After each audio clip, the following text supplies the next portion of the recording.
할렐루야. 자, 로마서를 통해서 복음의 진수를 지금 맛보시는 우리 성도님들에게 주님의 이름으로 축복을 드립니다.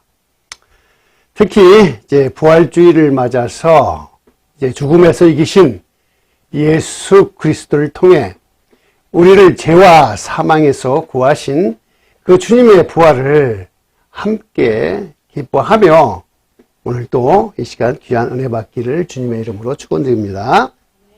자, 지난주까지 보면요, 우리는 하나님께서는 왜 진노하셨나 하는 것, 그리고 그 하나님이 진노하시는 원인은 무엇인가, 그것은 바로 우리 인간들의 그 불경건함과 불의로 인한 그것 때문에 하나님께서는 진노하셨다는 것이죠. 그리고 또 그런 인간들에게 율법과, 유대인들에게는 율법과 또 이방인들에게는 양심을 왜 주셨나 하는 것을 우리가 알게 되었어요. 그것은 뭡니까? 바로 율법과 양심을 통해서 우리 인간들이 죄를 짓고 살 수밖에 없는 죄인이라는 것을 깨닫게 하기 위함입니다. 자, 그렇다면 이제 우리 앞에 어떠한 문제가 놓여 있을까요? 우리 앞에 당면한 문제는 무엇일까요? 자, 그것은 무엇이냐? 바로 우리의 죄에, 우리가 죄인이기 때문에 우리의 죄의 문제를 그럼 어떻게 해결해야 하는 것입니다. 자, 우리들은 종종 종교적인 그 측면이 아니면 또 도덕적인 측면에서 보면 불신자들과 이렇게 우리를 비교해 보잖아요. 그러면 상대적으로는 우리가 믿지 않는 그런 사람들보다는 더 낫지 않을까. 솔직히 더 낫지 않아요? 그렇게 우월감을 갖고 살아가지 않습니까? 우월감을 갖고 살지 않아요? 내가 아무리 교회를 갔다가 그냥 대충 다닌다 하더라도 믿지 않는 사람들보다는 좀 더 교회도 가고 헌금을 조금이라도 하고 그들보다는 내가 좀 더 믿음 안에서 신앙심으로는 더 우월하지 않나 하는 그러한 우월감을 가지고 사는 사람들이 많습니다. 특히 교회의 그 직분자라고 하면서, 그래서 다른 사람들보다 더 많은 시간을 들여서 교회에 봉사도 하고 헌금도 하며 헌신을 하고 있으면 그렇지 못한 신자들을 이렇게 바라볼 때에 나는 저들보다 더 믿음이 좋구나 하는 그러한 우월감에 빠져보신 적도 있지 않아요? 그런데 이러한 우월감이 과연 하나님 앞에서도 통할 수 있을까요? 자, 오늘 본문 10절을 보면 이렇게 말합니다. 기록된 바 의인은 없나니 하나도 없으며. 자, 안타깝지만 하나님은 그렇게 여기지 않는다잖아요. 오히려 9절에서처럼 그러면 어떠하냐? 우리가 나으냐? 결코 아니다. 유대인이나 헬라인이나 다 죄 아래 있다고 우리가 이미 선언하였노라. 자, 우리는 도덕적으로 잘못을 해도, 종교적으로 잘못을 해도, 심지어 법적으로 잘못을 해도 이 모든 것을 다 통틀어서 한마디로 얘기해서 죄인이다라고 말합니다. 자, 세상의 법으로 따지면야 도덕적으로나 종교적으로 좀 이렇게 죄를 졌다, 즉 마음의 죄로 좀 졌다 하더라도 세상의 법은 그것을 죄라고 여기지 않아요. 세상 사람들은 그걸로 심판하지 않지만 하나님의 법 아래에서 사는 우리 같은 크리스찬들은요, 이 모든 것이 다 종교적으로나 도덕적으로 짓는 모든 죄도 하나님 앞에서는 다 심판을 받게 된다는 것입니다.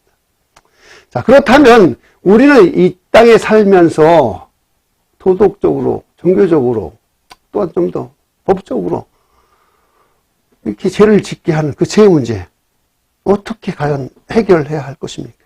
그 죄의 문제가 해결되지 않는다면 아무리 우리가 이 땅에서 교회를 다녀본들 과연 하나님 앞에 심판받지 않을 수 있겠습니까? 그래서 우리는 오늘 이 문제, 죄의 문제를 어떻게 해결해야 하는가, 오늘 본문을 통해서 사도 바울이 우리에게 이야기해 주는 죄의 문제 해결책을 함께 나누면서 큰 은혜 받는 시간 되기를 주님의 이름으로 축원드립니다. 자, 먼저 죄의 문제를요 해결하기 위해서는 어떻게 해야 될까요? 첫 번째, 우리가 죄인인 것을 인정해야 한다라는 것입니다. 자, 10절에서 12절을 한번 볼게요. 자, 기록된 바 의인은 없나니 하나도 없으며 깨닫는 자도 없고 하나님을 찾는 자도 없고 다 치우쳐 함께 무익하게 되고 선을 행하는 자도 없나니 하나도 없도다. 자, 사도 바울은 유대인이 율법을 지키지 못하는 것, 또 이방인이 양심대로 살지 못하는 것, 이 모두 다 잘못된 것으로서 시편 14편에 이야기하는 것처럼 의인은 단 한 명도 없다. 깨닫는 자도 없고 하나님을 찾는 자도 없는 모든 사람은 다 죄인이다라고 지금 사도 바울은 이야기하고 있어요. 자, 세상에는 두 종류의 죄인이 있습니다. 하나는 자신이 죄인이라고 하는 사실을 아주 모르는 그러한 죄인, 또 하나는 자신이 죄인이라는 사실을 아는 죄인, 두 가지 종류의 죄인이 있다라는 것이죠. 그래서 자신이 죄인이라는 것을 아는 죄인은 자신의 그 죄를 누군가 구해줄 구원자를 찾게 되지만 자신이 죄인이라는 것을 모르는 사람은, 그러한 죄인은 당연히 뭐해? 죄도 모르는데 자기 죄를 구해줄 구원자를 찾지 않는 것이야 당연한 거 아니겠습니까? 그래서 자신의 죄인임을 인정하지 않으면 아무리 예수를 그 사람에게 전해봐야 그 사람에게는 예수가 필요해요, 안 필요해요? 안 필요하지만 내가 죄인이 아닌데 예수가 와서 나의 죄를 씻겨줄 필요가 없잖아요. 그래서 예수 그리스도를 믿기 위해서 먼저 뭐 해야 돼? 예수가 나한테 필요하다는 건 뭐예요? 내가 죄인인데 주님 오셔서 나의 죄를 씻겨주세요. 그게 예수가 나한테 필요한 이유라는 것입니다. 예수를 믿는다고 한다고 그냥 예수님 이름을 믿으라는 게 아니라 예수가 나의 구원자라는 것을 믿기 때문에 나의 죄가 예수님 때문에 깨끗이 씻김 받았다라는 것을 믿는 것입니다. 아멘. 자, 그러면 두 번째, 죄의 문제를 해결하기 위해서는 뭐예요? 그러면 우리가 짓는 죄가 얼마나 심각한 것인지를 또 알아야 된다는 거예요. 자, 보시면 13절에서 14절을 보십시다. 그들의 목구멍은 열린 무덤이요 그 혀로는 속임을 일삼으며 그 입술에는 독사의 독이 있고 그 입에는 저주와 악독이 가득하고. 자, 여기서 지금 보시면 목구멍 나오죠? 혀 나오죠? 그 다음 또 뭐에 나와요? 입. 이것이 뭐예요? 어디하고 연결이 돼요? 다 우리가 하는 말과 연관이 된다는 거예요. 즉 말로 짓는 죄가 얼마나 무섭고 심각한 죄인지를 지금 사도 바울은 이야기하고 있는 겁니다. 혀에서 나오는 거짓말과 입과 입술에서 내뱉는 저주와 독설, 그것은 썩은 냄새를 풍기는 열린 무덤과 같고, 또 물리면 죽게 되는 독사의 독과 같다라고 지금 사도 바울은 비유를 해주고 있어요. 그래서 보면 계속해서 15절과 16절을 보면 그 발은 피 흘리는데 빠른지라 파멸과 고생이 그 길에 있어 평강의 길을 알지 못하였고. 자, 몸을 움직이는 데 쓰는 게 뭐예요? 발이죠. 발이 있어야 몸을 움직이니까.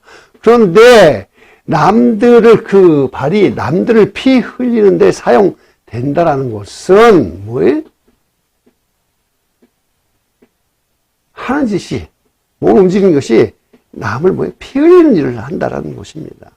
또한 죄의 그 길에는요, 파멸과 고생만이 있으며 그 안에는 평강이 없어요.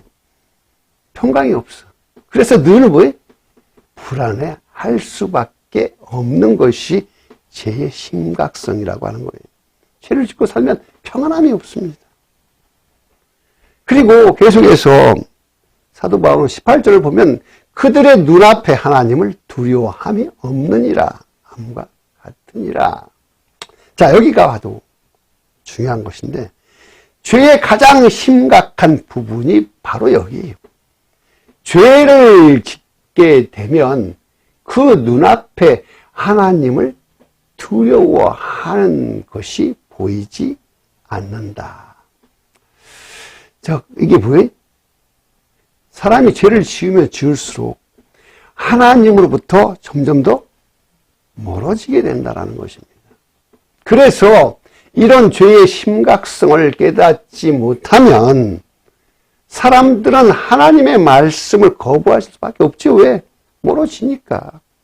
또 자신의 죄성에 따라서 그냥 자기가 하고 싶은 대로, 자기가 좋은 대로만 행하며 사는 게 그게 바로 죄를 짓고 사는 것입니다. 그래서 죄의 문제를 해결하기 위해서는 지금 내가 짓고 있는 죄가 얼마나 심각한 잘못인가를 알아야 한다는 것입니다. 그리고 세 번째로 한번 봅시다. 우리가 그 죄의 문제를 해결하기 위해서 뭐예요? 해결 방법. 자, 첫 번째, 죄인님도 알았어요. 그리고 이 죄가 얼마나 심각한지도 알았어요. 그러면 이 죄를 갖다 해결해야 되는데 해결하는 방법을 알지 못한다면 아무런 의미가 없잖아요. 그래서 이런 죄의 해결 방법을 알아야 하는데 사도 바울은 19절에서 20절로 이야기합니다. 봅시다. 우리가 알거니와 무릇 율법이 말하는 바는 율법 아래에 있는 자들에게 말하는 것이니 이는 모든 입을 막고 온 세상으로 하나님의 심판 아래에 있게 하려 함이라. 그러므로 율법의 행위로 그의 앞에 의롭다 하심을 얻을 육체가 없나니 율법으로는 죄를 깨달음이니라. 자, 여기에서 중요한 이야기는 뭡니까? 즉 율법 아래 살고 있다고 하는 유대인들이요, 율법을 통해서 그들은 의롭다라고 늘 자부하며 살았지만 사도 바울은 지금 이야기해요. 유대인들이 너희들이 그렇게 의롭다고 말하는 것 자체가 뭐예요? 죄인이라고 하는 거예요. 율법으로는 결코 의로워질 수가 없다. 왜? 율법은 뭐하기 때문에? 자신의 죄만을 드러내게, 즉 죄를 깨닫게만 하기 때문이라고 하는 것입니다. 그래서 유대인들이 자신이 의롭다 말하면 그것은 교만한 것이라는 거예요. 그래서 온 세상 사람들, 특히 이방인들을 그냥 뭐예요? 차별하고 그저 이방인들을 그냥 멸시하면서 자신들만 의인인 척 하며 산 모든 유대인들조차도 다 뭐예요? 하나님 나중에 앞에서는 하나님 심판 아래 들어갈 수밖에 없다라는 것입니다. 그럼 어떻게 해야 돼? 사도 바울은 그래서 21절과 21절을 통해서 이야기를 해줍니다. 이제는 율법 외에 하나님의 한 의가 나타났으니 율법과 선지자들에게 증거를 받은 것이라. 자, 율법으로는 당연히 뭐예요? 죄를 드러나게 하고 죄를 깨닫게 하는 역할밖에 안 하기 때문에 율법 외에 분명히 해결해야 될 방법을 하나님은 지금 뭐예요? 주셨죠? 하나님의 한 의가 나타났는데 이것이 그냥 그때 이제 줘야지 하고 확 나온 게 아니라 이미 만세 전부터 율법을 주기 전부터 율법을 통해서 선지자들을 통해서 이미 다 얘기했던 것들이야. 아멘? 이미 계시해 줬던 것이라는 것입니다. 그것이 뭡니까? 곧 예수 그리스도를 믿음으로 말미암아 모든 믿는 자에게 미치는 하나님의 은이 차별이 없느니라. 자, 율법의 행위로는 하나님 앞에서 의롭다 하심을 얻을 육체는 없습니다. 그렇기 때문에 율법으로는 절대로 그러한 죄의 문제를 해결할 수가 없어요. 그런데 여기에 하나님의 의가 나타납니다. 그것은 바로 예수 그리스도를 믿는 것. 자, 하나님이 율법으로는 너희들이 구원할 수 없으니 하나님께서 새로운 하나의 의를 주시는데 그것은 바로 자기 독생자 예수 그리스도를 우리에게 보내셔서 그 예수 그리스도를 우리가 믿을 때에 우리가 의롭다 하는 칭함을 받는다라는 겁니다. 믿으시면 아멘? 자, 이 하나님의 의는 율법의 행위와는 아무런 관계가 없는 의라는 것이에요. 왜?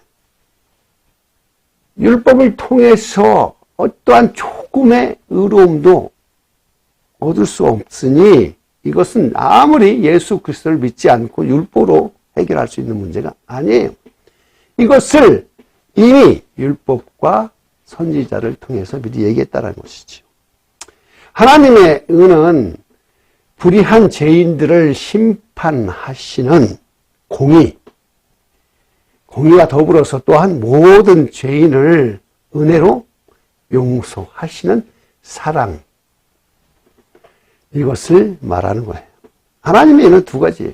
그냥 하나님이 무조건 다 용서해 주는 게 아니라 하나님이 분명히 죄에 대한 죄값을 치르게 하는 공의, 이 공의와 또 그러한 죄인들을 불쌍히 여기셔서 그들을 용서해 주시는 사랑이 하나가 되는 것이 바로 하나님의 의라는 것입니다.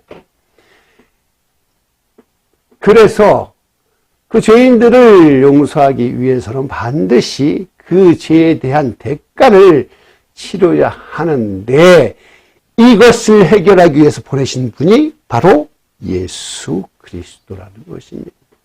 그래서 예수 그리스도께서 왜 십자가에서 지셔서 돌아가셨을까요?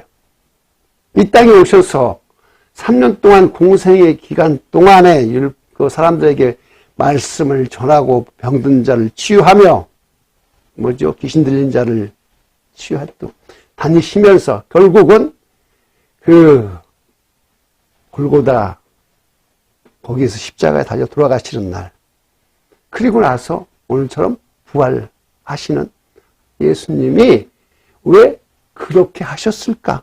그것이 바로 하나님의 한 의를 위한 거였다라는 겁니다.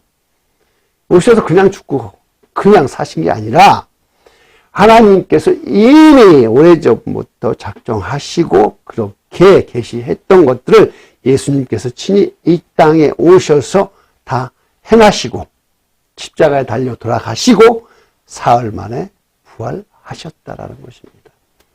그 죽음이 바로 우리의 모든 죄를 다 짊어지시고 죄값을 치렀기 때문이라는 것입니다. 아멘. 율법은 우리의 죄를 깨닫게 해주는 의사가 처방해주는 그 진단서라고 한다면, 복음은요 우리의 죄를 다 고치는 뭘까요? 약일 수 있죠. 진단서로 우리가 치유받을 수는 없어요. 병원에 가서 의사한테 받는 건 진단서예요. 그래서 가서 디스크립션을 가지고 약국 가갖고 약 받아서 먹어서 낫는 겁니다. 즉 우리의 죄는 율법을 통해서 깨닫게 되고, 그 다음에 그 죄를 씻기는 것은 바로 예수 그리스도를 믿을 때 씻겨지는 것입니다. 아멘.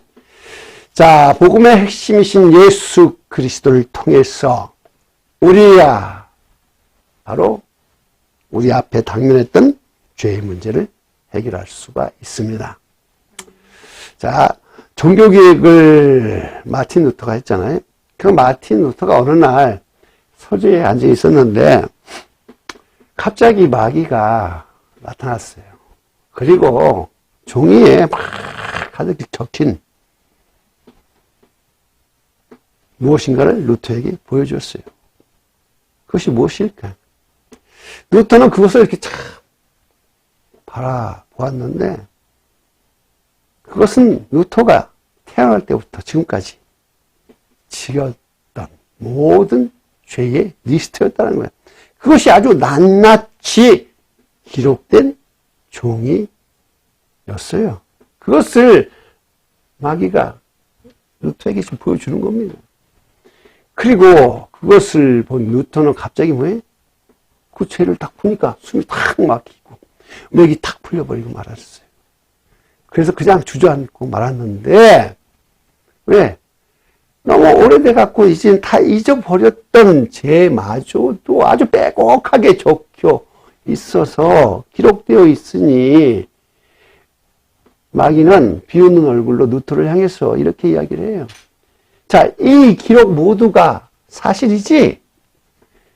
루터를 향해서 물어봤을 때 루터가 말도 못하고 고개만 끄덕였어요.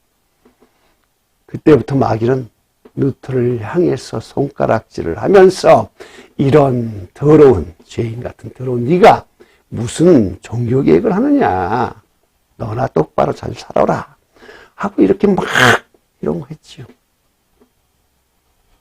루터는 아무 말도 할 수가 없었어요. 그저 머리를 숙이고 그저 힘없이 앉아 있을 수밖에 없었습니다. 그런데 그때에 뒤에서 분명히 들리는 부드러운 음성이 있었습니다. 루터야, 너의 모든 죄를 내가 다 씻었다. 내 피로 다 씻었다. 이제 너를 정죄할 자는 아무도 없다. 이 음성을 듣는 순간 루터는요 정신이 바짝 들었습니다. 그리고 로마서 8장 1절 말씀이 생각이 났습니다. 그러므로 이제 그리스도 예수 안에 있는 자에게는 결코 정죄함이 없나니. 자, 그래서 루터는요 새 힘을 얻었어요. 그리고 나서 크게 외치며 책상 앞에 놓여있던 잉크병을 들었어 벽에 던져버리고 이렇게 소리쳤습니다. 그리스도 예수 안에 있는 나에게는 정죄함이 없다. 누가 나를 정죄할 것이냐 라고 외쳤습니다. 그러자 마귀는 어디론가 사라져버리고 말았습니다. 할렐루야. 자, 우리는 이제 예수 그리스도 안에 있기 때문에 더 이상 죄로 인해서 정죄받지 않습니다. 더 이상 나의 죄의 문제로 지옥 가지 않습니다. 우리는 예수 그리스도의 보혈의 공로로 이미 구원을 받았습니다. 이것이 바로 하나님의 은혜고 이것이 바로 복음입니다. 우리가 이것을 전해야 하는 것입니다. 그렇다면 이러한 하나님의 은혜를 받은 우리가 어떻게 해야 할까요? 우리가 해야 할 것은 과연 무엇인지 보면 그것은 먼저 용서하는 삶을 살아야 합니다. 우리가 주님에게 용서를 받았는데 우리가 다른 사람들을 용서하지 못한다면 어떻게 될까요? 하나님께서 우리를 사랑하셔서 용서하라고 하시는데 내가 내 마음으로 용서하지 못하면 오히려 내 마음이 고통 안에 빠질 수가 있어요. 내 안에 상처를 치유하고 내 안에 아픔을 치유하고 싶다면 나를 힘들게 한 그 사람을 먼저 용서해 보십시오. 그러면 어떻게 될지 한번 두고 보십시오. 어느 순간 내 안에 응어리져 있던 마음에 그 상처들이 녹아져 있다는 것을 느끼게 된다라고 어느 상담 심리학자가 말해 줬습니다. 그리고 감사하는 삶을 살아야 합니다. 우리를 구원해 주신 하나님의 은혜를 감사할 때에 우리의 삶은 더욱더 풍성해지며 행복해질 수 있는 것입니다. 감사란 어떠한 것이 나에게 주어졌을 때 하는 것이 아니라 내가 감사할 조건을 찾아내는 것입니다. 그래서 감사를 찾기 시작할 때에 우리의 삶의 영역이 밝아지고 행복해질 수 있다라고 이것도 어느 상담 심리학자가 말해줬습니다. 이제 우리는 이렇게 한번 기도해 보기를 원합니다. 나는 죄인입니다. 그래서 나는 나의 죄를 씻겨 주시는 나의 구세주가 필요합니다. 나는 그동안 하나님을 믿는다 하면서 하나님을 두려워하지 않았습니다. 나는 그동안 교회를 다닌다 하면서도 말씀에 순종하지 않았습니다. 나는 그동안 주님을 섬긴다 하면서도 내 마음이 시키는 대로만 하고 살았습니다. 그래서 내 마음엔 온통 시기와 질투와 미움밖에 없었습니다. 이제 내가 이 모든 죄를 주님께 고백합니다. 그리고 주님께 맡깁니다. 그동안 이 죄로 인해서 마귀로부터 시달림 받았던 모든 순간들은 이제 다 사라집니다. 다시는 이 죄의 문제로 고통받지 않겠습니다. 더 이상 나의 연약함으로 인해 죄의 굴레에서 헤매지 않겠습니다. 나를 용서해 주시고 사랑해 주신 우리 구주 예수 그리스도로 나는 주님만을 의지하겠습니다. 나를 붙잡아 주시고 동행해 주십시오. 예수님의 이름으로 기도드립니다. 아멘.